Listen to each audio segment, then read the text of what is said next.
Hello, मैं imperial master Jong सू park हूँ। एटमी के बारे में जानने पर लोगों को लगता है कि ये बहुत आसान है। वो ये सोचने लगते हैं कि उनको कामयाबी बस यूं ही मिल जाएगी, लेकिन असल में ये काम ज्यादा वक्त लेता है जितना आपको लगता है।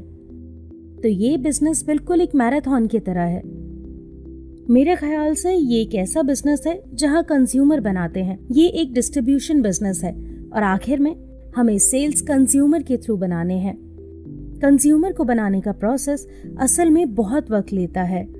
जब आप किसी के पास जाते हैं और उन्हें कहते हैं कि हमारे प्रोडक्ट्स बहुत बढ़िया हैं, तो हम जानते हैं कि हमारे प्रोडक्ट्स अच्छे और बहुत सस्ते हैं, तो हमें लगता है कि वो तुरंत खरीद लेंगे, लेकिन असल में ऐसा नहीं होता। आपको उन्हें इनके लिए कन्विंस करना पड़ता है कि वो प्रोडक्ट्स अच्छे क्यों हैं और सस्ते क्यों हैं। मेरी फ्रेंड हाल ही में ऑटो सेल्स मास्टर बनी है। मैंने उसकी ऑटो सेल्स मास्टर बनने की जर्नी को देखा है। उसे वहां पहुंचने में 2 साल लगे हैं। मेरी फ्रेंड ने मुझे ये रियलाइज करवाया कि वहां पहुंचने में कम से कम 2 से 3 साल तो लगते ही हैं। वो 2 से 3 साल और वहां पहुंचने का प्रोसेस सबसे मुश्किल पार्ट है मेरे हिसाब से। हमारे काम में ये सबसे मुश्किल पीरियड है जो हमें गुजारना होता है। बहुत से लोग हैं जो इस वक्त में गिव अप कर देते हैं। ऑफ कोर्स मैं भी रिजेक्ट हुई थी। जब मैंने यहाँ के कॉस्मेटिक्स अपनी बहुत क्लोज फ्रेंड को दिखाए तो उसने कहा कि तुम्हारे जैसे सेल्स पीपल मुझे बहुत मिलते हैं। ये मेरे लिए भी बहुत ज्यादा मुश्किल था, पर क्योंकि मैं ये जानती हूँ कि हमारे प्रोडक्ट्स बहुत अच्छे हैं, तो मेरी फ्रेंड के ऐसा कहने के बाद भी मुझे लगा कि वो नहीं जानती है हमारे प्रोडक्ट्स को, और मैंने और ज्यादा मेहनत की। हम अपने काम को कंपेयर करते हैं पेड़ पे लगे फल से। एग्जाम्पल लीजिए एप्पल ट्री का। उसे लगाने के 2 से 3 साल बाद जब उसके सेब पक जाते हैं तो हम क्या करते हैं? हम उसे हर साल खाते हैं, राइट? शुरुआत में लगता है कि हम बेवजह मेहनत कर रहे हैं, लेकिन जब हमारा काम बढ़ने लगता है तो इसके रिजल्ट्स भी बहुत स्वीट होते हैं। सही कहा। जब मैंने अपने कंज्यूमर्स बना लिए और उन्होंने मुझे रिकॉन्टैक्ट किया ये कहने के लिए कि उन्हें रीपर्चेज करना है, तो मुझे बहुत अच्छा लगा। और एक दिन ऐसे ही कंज्यूमर्स बनाते हुए मेरे अकाउंट में पैसे आ गए। ऐसा लग रहा था जैसे पैसे अचानक से एक दिन मेरे अकाउंट में आ गए। वो ऐसा लगा जैसे फ्री मनी है। मुझे लगा ये बहुत ज्यादा फन है और एक्साइटिंग है। और उस वक्त मेरा ड्रीम ये नहीं था कि मुझे इंपीरियल मास्टर बनना है, बल्कि मेरा सोर्स ऑफ एनर्जी लोगों का ये कहना था कि एटमी के प्रोडक्ट्स बहुत ही ज्यादा सस्ते हैं और अच्छे भी। और उसी वजह से मैं मेरा काम बहुत एंजॉय करने लगी। एक तरह से देखा जाए तो ये डबल करने का प्रिंसिपल भी है।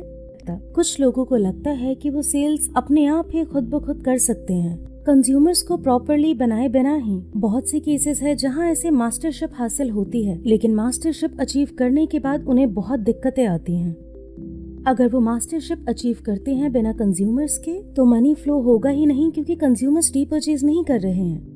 लेकिन अगर आप ऑनेस्टी से 2 से 3 साल स्ट्रगल करते हैं तो आप आसानी से रॉयल मास्टर या इंपीरियल मास्टर भी बन सकते हैं। आपकी वो 2 से 3 साल की कड़ी मेहनत ही ऐसे रिजल्ट लाती है। बहुत से लोग पूछते हैं कि हम कैसे सक्सीड होंगे। मैं आपको सक्सेस पाने का एक आसान तरीका बताती हूँ। इसका कोई शॉर्टकट नहीं है। वो लोग जो इस काम को आसानी से करना चाहते हैं या लोगों से मिलने में घबराते हैं, लेकिन असल में अगर आप लोगों से फील्ड में जाकर मिलते हैं तो आपको बहुत सी अपॉर्चुनिटीज के जरिए आंसर मिलेगा। जब आप फील्ड में काम करने जाते हैं और कंज्यूमर के साथ रिलेशनशिप बनाते हैं तो आपको खुद रियलाइज होता है कि वो कंज्यूमर बन सकते हैं। और जब आप ऑटो सेल्स मास्टर बनते हैं तो आपको रियलाइज होता है कि ये सब किस वजह से हुआ। और जब आप इंटरैक्ट करते हैं तो आपको पता लगता है कि किसका बिजनेस सही नहीं चल रहा और कौन सिर्फ 1 साल के लिए है। आप देखते हैं कि कौन एटमी बिजनेस ट्राई कर सकता है और कौन कॉन्ट्रैक्टर बन सकता है। मैं इस तरह की होप जरूर देख पाई। जब होप दिखती है तो आपको भी करेज मिलता है, तो आपको लगता है कि आप भी एक दिन ऑटो सेल्स मास्टर बन सकते हैं।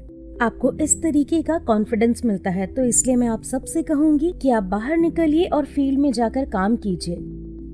अगर आप इस प्रोसेस को स्किप करना चाहते हैं और सिर्फ लेक्चर्स देना चाहते हैं या उम्मीद करते हैं कि आपके हिस्से का काम कोई और कर ले, तो फिर आपके बिजनेस को और बहुत ज्यादा वक्त लगने वाला है और बहुत ज्यादा मुश्किल होने वाली है। कोई भी इंसान इतना पैसा कैसे कमा सकता है और बढ़ सकता है इस पोजीशन तक बिना किसी प्रोसेस से गुजरे हुए? असल में मुझे नहीं लगता कि ये प्रोसेस बहुत ही ज्यादा मुश्किल था। मैं आप लोगों से पूछना चाहती हूँ कि क्या आप लोगों को भूख लगी है? चेयरमैन हमेशा कहते हैं कि ऐसी गैदरिंग में जहां हम सबको जरूरतें हैं, उनकी भी बहुत सी जरूरतें थी जब उन्होंने इस कंपनी को स्टार्ट किया था। हमें खुद को जरूरतमंद कहने में कोई दिक्कत नहीं होती, क्योंकि हमारे पास खाना खरीदने के भी पैसे नहीं थे और बहुत से ऐसे मेंबर हैं जिनके पास ट्रैवलिंग का पैसा भी नहीं था। हमने इस बिजनेस को करते हुए बहुत सी मुश्किलों का सामना किया। मेरे केस में मैंने अपने बहुत छोटे बच्चों को छोड़कर ये काम किया, लेकिन मेरे दिमाग में बहुत से ख्याल थे। जब भी मैं बिना काम किए वक्त बिताती थी तो मुझे लगता था कि मैं इस छोटे से घर से कभी भी बाहर नहीं निकल पाऊंगी, और ये मेरे लिए बहुत ज्यादा स्कैरी था कि मैं अपने बच्चों को कुछ भी बेहतर नहीं दे पाऊंगी आगे।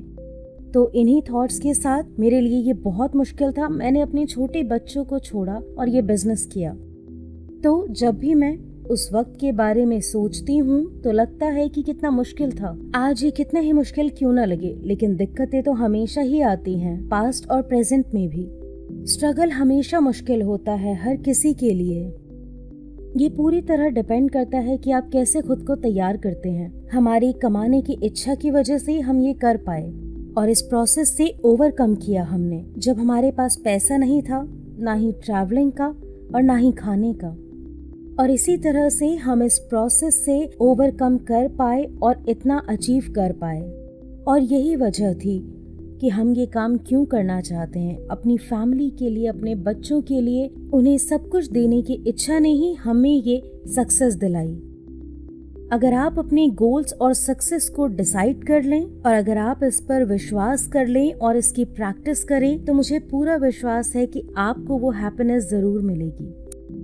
जैसा कि मैंने पहले भी कहा कि मुझे एक ऐसा पेरेंट बनना था जिनके बच्चे दिल से रिस्पेक्ट करते हैं और वो अपने बच्चों के लिए कुछ भी कर सकते हैं और अपने भाई बहनों की भी मदद कर पाएं जब उन्हें जरूरत हो। मुझे गर्व है कि मैं ये सब कर सकती हूँ। तो पैसे कमाने के बाद मुझे तब इतनी खुशी नहीं होती है जब उसे मैं खुद पे खर्च करती हूँ। मैं कहाँ खर्चा करूँ? मेरे पास अच्छा खाने को है, पहनने को है और अच्छी गाड़ी भी है, लेकिन ये सब चीजें मुझे उतना खुश नहीं करती। मुझे खुशी मिलती है जब मैं एक अच्छे पेरेंट का रोल निभाती हूँ और अपने बच्चों के लिए कुछ कर पाती हूँ। ये मेरे लिए सबसे बड़ी खुशी है। तो जब आप इस प्रोसेस को ओवरकम कर लेते हैं तो ये आपको बाद में एहसास होगा कि ये फल असल में बहुत मीठा है। आप जितने शॉर्टकट्स ट्राई करेंगे एटमी बिजनेस में, आपको उतनी दिक्कतें आएंगी। हर किसी को इस डिफिकल्ट प्रोसेस से गुजरना पड़ता है। कोई भी ऐसा इंपीरियल मास्टर नहीं है जो इस प्रोसेस से ना गुजरा हो। इस वक्त में बिल्कुल भी गिव अप ना करें जब आप ये बिजनेस करें।